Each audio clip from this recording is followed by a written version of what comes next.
ठंड में गांव का देसी नाश्ता। सब्सक्राइब। पालमपुर गांव की वो सुबह थी जब ठंड हड्डियों तक उतर आती है। कोहरा ऐसा घना कि सामने खड़ा आदमी भी धुंधला दिखाई दे। उसी गांव में एक घर था धनिया का। मुर्गे की बांग के साथ ही धनिया की नींद खुल गई। अरे राम राम राम, इतनी ठंड लगता है आज फिर पाला पड़ा है। क्या हालत होगी मेरी इस ठंड में। फिर जैसे तैसे वो रसोई की ओर जाती है, जहां मिट्टी का चूल्हा, पास में रखी लकड़ियां और कोने में टंगी लोहे की कढ़ाई, सब जैसे सर्दी में भी उसकी राह देख रहे हो। ये सब मुझे ऐसे देख रहे जैसे ये बस मेरी राह देख रहे हो।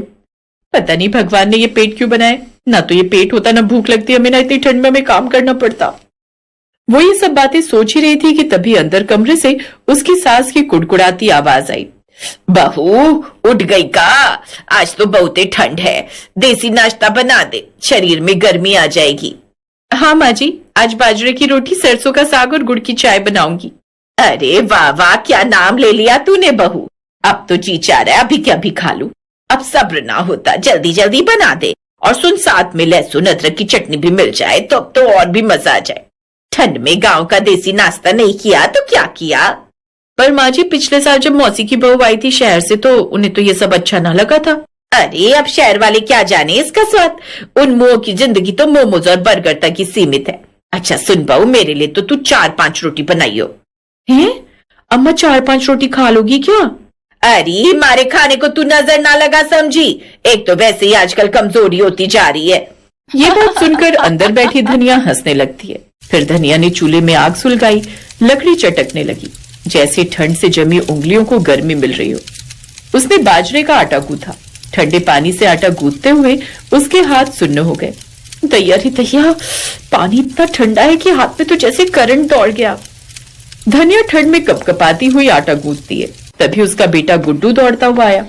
माँ आज स्कूल मत भेजना, ठंड बहुत है। अरे देसी नाश्ता खा ले, सारी ठंड भाग जाएगी। और नहीं जाना तो रहने दे, लेकिन कल जाकर स्कूल का काम पूरा कर लियो। माँ आज तो ठंड के मारे हाथ जमते जा रहे हैं। माँ मेरा दोस्त है ना सूरज, उसके मामा का बेटा आया था शहर से। वो बोल रहा था कि वो लोग नाश्ते में बस ब्रेड बटर, ऑमलेट ब्रेड यही सब खाते हैं। लेकिन जब उसने अपने गांव में पहली बार बाजरे की रोटी सरसों के साथ खाई ना, तो उसका तो जैसे स्वाद ही बदल गया। भले ही वो ब्रेड बटर खाते होंगे बेटा, पर जो मजा इस रोटी साग में वो कहीं नहीं। फिर धनिया ने जैसे ही सरसों का साग उबलने रखा और उसमें लहसुन, हरी मिर्च और मक्के का आटा डालते ही खुशबू पूरे घर में फैल गई। कुछ देर बाद उसका पति रामस्वरूप खेत से लौट आया, जो सुबह तड़के ही खेत पर काम करने चला गया था। अरे वाह, लगता है आज तो देसी दावत है। हाँ जी, ठंड में पेट भी तो गर्मी मांगता है। अब जल्दी से हाथ धो लीजिए और खाना खा लीजिए। फिर रामस्वरूप ने हाथ धोए और चूल्हे के पास आ बैठा। आज तो बाहर बहुत ज्यादा ठंड है धनिया। खेतों में काम करते वक्त तो इतना पता नहीं चला, लेकिन जैसे ही मैं घर की ओर आने लगा तो ठंड हड्डियों में ऐसे घुस रही थी कि मुझे तो लगा कि कहीं मैं रास्ते में ना जम जाऊं। इसीलिए तो कहती हूँ ठंड में कुछ दिन काम ना करो तो बेहतर होगा। अरे कमाऊंगा नहीं तो खाऊंगा क्या? वैसे खुशबू तो बड़ी कमाल की आ रही है। लगता है साग और बाजरे की रोटी बन रही है। पता है धनिया, जब मैं शहर में काम करता था तब यही नाश्ता मुझे बहुत याद आता था। तरस जाता था मैं गाँव का ये देसी खाना खाने के लिए। लेकिन तुम तो जानती हो मुझे ये सब आता नहीं। फिर उसने बाजरे की रोटी में मक्खन लगाते हुए उसे साग के साथ परोसा। सबने चटकारा लेते हुए बड़े ही मजे से वो सब खाना खाया। बाहर बर्फ की मानो बारिश हो रही हो। आंगन में इतनी बर्फ भर गई थी। तभी पड़ोसन लता उनके घर की तरफ आने लगी। अरे भाई, घर में कोई है भी क्या? अरे लता का कि आइए ना, इतनी ठंड में किसकी हिम्मत है बाहर जाने की? कहो कैसे आना हुआ? अरे बहू, तू तो जानती है 3-4 दिन से लगातार इतना कोहरा पड़ रहा है कि मैं तो जंगल से लकड़ियां लेने भी नहीं जा पा रही। और घर में थोड़ी सी लकड़ियां ही है। लेकिन तूने तो पहले ही काफी लकड़ियां काट कर इकट्ठा कर ली थी, लेकिन मैं बुढ़िया ना कर पाई। और ठंड इतनी है कि मुझसे बर्दाश्त ना हो रही थी। और मैं जानती हूँ कि इस वक्त तेरी रसोई का चूल्हा जल रहा होगा, इसीलिए तो मैं तेरे यहाँ आ गई चूल्हे की आग सेकने। आओ ना, बैठो काकी। धनिया बहू, ये तो बड़ी खुशबू अच्छी आ रही है। आज साग बनाए क्या? हाँ काकी, ये लीजिए ना, आप भी खाइए बाजरे की रोटी और सरसों का साग। ये बात सुनकर अब तो लता के मुंह में पानी आ गया। फिर धनिया ने उसे जल्दी से खाना परोसा। लता ने 4 रोटी एक के बाद एक लगातार खा ली। वाह वाह वाह, मजा आ गया। अरे तो बहू किसकी है? हाँ हाँ, जानती हूँ तेरी ही है। पहले मेरी होती, क्योंकि पसंद तो इसे मैंने किया था अपने बेटे के लिए, लेकिन मेरा ही बेटा नालायक निकला जो इस हीरे को छोड़कर उस दूसरे गांव की नंदिनी से लव मैरिज करके ले आया। वो तो कई साल शहर में रही है, तो उसे तो गांव के नाश्ते के बारे में ज्यादा कुछ पता भी नहीं। जब देखो तब वो क्या कहते हैं, पराठे या पोहा बना देगी कहती है, और कुछ मुझे आता ही नहीं। कमबख्त ने पेट में ये सब जमा दिया है, इसीलिए जब भी बहू ये देसी नाश्ता बनाती है ना, तो मैं जानबूझकर यहाँ चली आती हूँ। तो पड़ोसन दादी, इसका मतलब आपने झूठ कहा कि आप आग सेकने आई हैं? ये सुनकर सब हंसने लगते हैं। कुछ देर बाद लता अपने घर चली जाती है। सुनिए जी, मैं पानी लेकर आती हूँ। हाँ, लेकिन संभल कर जाना, आज बर्फबारी काफी है। आप चिंता मत करिए, मैं बस यूं गई और यूं आई। ऐसा कहकर धनिया मटका लेकर चली जाती है। कड़कड़ाती ठंड में आसमान में पड़ी बर्फ ऐसी लग रही थी मानो कोई उनके चेहरे पर तमाचे मार रहा हो। घाट पर जैसे ही पानी भरकर वो घर लौट रही थी, तभी पहाड़ी के रास्ते से उसका पैर फिसल गया और मटके समेत वो नीचे नदी में गिर गई। इधर जब वो काफी देर तक घर नहीं लौटी तो रामस्वरूप को उसकी चिंता सताने लगी और वो उसे ढूंढते हुए उस ओर चला गया। उसने उसे हर जगह देखा, लेकिन वो उसे कहीं नहीं मिली। तभी गांव के किसी आदमी ने बताया कि उन्होंने उसे उस पहाड़ी से गिरते हुए देखा था। अब सबने उसे मरा हुआ समझ लिया। ऐसे ही 1 साल बीत गया। रामस्वरूप ने अब मुखिया के खेतों का काम छोड़कर एक फैक्ट्री में मजदूरी शुरू कर दी थी। एक शाम, बाबा आप आ गए। मैंने जो आपसे किताब मंगवाई थी, आप लाया नहीं? हाँ लाया हूँ बेटा। तू कुछ मंगवाया और मैं ना लाऊं, ऐसा कैसे हो सकता है? बेटा हाथ मुंह धोकर आजा, मैं खाना लगा देती हूँ। कुछ देर बाद वो सभी खाना खाने बैठे। आज गोभी की सब्जी बनाई है। सच कहूं तो आज बाजरे की रोटी, साग और लहसुन की चटनी के साथ खाने का बड़ा मन कर रहा था, लेकिन अपनी बहू के हाथों का। आज अगर मेरी बहू होती तो। भगवान ने बड़ा अन्याय किया हमारे साथ। मेरे जाने की उम्र में उसे ले गया। जो हमारे नसीब में लिखा था उसे कौन ही टाल सकता है माँ। बेटा एक बार गुड्डू की तरफ देख। मेरी मान तो इसके लिए दूसरी माँ ले आ। तू दूसरी शादी कर ले। नहीं माँ, ये नहीं हो सकता। मैं अब किसी और को जीवन साथी नहीं बना सकता। रामस्वरूप खाना खाकर उठ जाता है। ऐसे ही कुछ दिन बीत जाते हैं। एक रोज फैक्ट्री में उसका दोस्त श्याम खाने का टिफिन खोलता है। आजा भाई, साथ में नाश्ता करते हैं। आजा, घर में वक्त ही नहीं मिला, इसीलिए साथ ही ले आया। नहीं नहीं, तू खा दोस्त। अरे आजा, क्यों शर्माता है? वो खुशबू कुछ जानी पहचानी थी। वो खुद को रोक नहीं पाया। उसने जैसे सरसों का साग, लहसुन की चटनी और बाजरे की रोटी खाई तो हैरान रह गया। उसमें वही स्वाद था जो उसकी पत्नी के हाथों में था। ये नाश्ता किसने बनाया श्याम? मेरी बहन ने। तुम्हारी बहन? मतलब मुंह बोली। वो साल भर पहले मुझे नदी के किनारे पर मिली थी, बेहोशी की हालत में। बेचारी अपनी याददाश्त भूल चुकी है। मेरी कोई बहन नहीं थी, इसीलिए मेरे साथ मेरे घर में ही रहती है। ये सुनकर रामस्वरूप हैरान रह गया। फिर उसने अपने बटुए से अपनी पत्नी की फोटो निकाली। क्या यही है वो? हाँ, ये तो मेरी बहन है, लेकिन इसकी फोटो तेरे पास, क्योंकि ये मेरी पत्नी है। फिर रामस्वरूप ने उसे सारी बात बताई। श्याम उसे अपने साथ घर लेकर गया तो अपने पति को देखकर धनिया को भी सब याद आ गया और अब वो अपने पति के साथ घर लौट आई। पिछले साल की सर्दियों ने उन्हें जुदा कर दिया था, लेकिन इन सर्दियों ने उन्हें मिलवा दिया। अब वो अपने परिवार के पास लौटकर फिर से बड़ी खुश थी। कभी कभी श्याम भी अपनी बहन से मिलने आता रहता। ठंड में गांव का देसी नाश्ता सिर्फ पेट नहीं भरता, वो यादें भरता है, रिश्ते जोड़ता है और सिखाता है कि सादगी में ही असली गर्माहट होती है।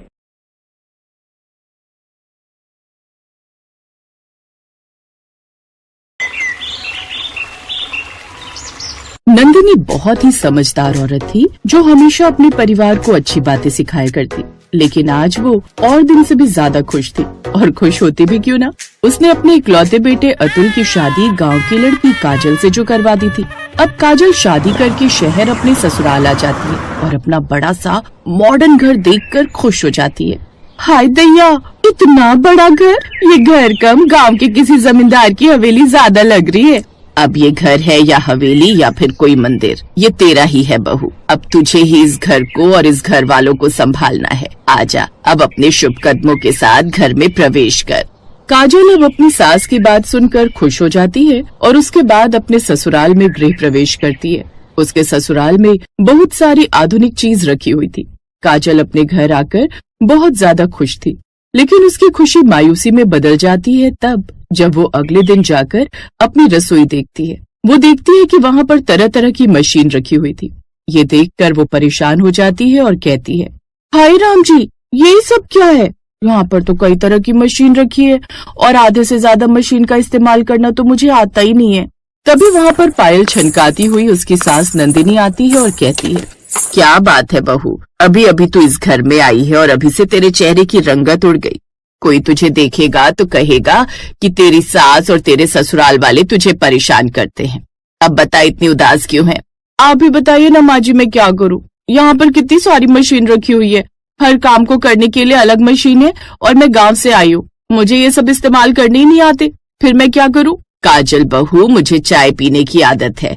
सबसे पहले तो तू मुझे चाय पिला दे, और दूसरी बात, अभी सुबह के 7 बजे है। हमारे घर वाले 10 बजे नाश्ता करते हैं। 3 घंटे में अपने हिसाब से इस रसोई को सजा दे, क्योंकि अब तो ये रसोई तुझे ही संभालनी है। तुझे जैसे इस रसोई को बनाना है तू बना सकती है। काजल ये बात सुनकर खुश हो जाती है, अपनी सास नंदिनी को चाय बनाकर पिलाती है। चाय पीकर नंदिनी अपने कमरे में चली जाती है तो वहीं काजल कहती है, अब हुई ना बात, हम इस रसोई को ऐसे बना देंगे कि ऐसा लगेगा कि शहरी घर के अंदर गांव की रसोई है। काजल ये बोलकर बाहर से मिट्टी उठाकर लाती है और उसके बाद रसोई के अंदर ही एक मिट्टी का चूल्हा बनाकर तैयार कर देती है।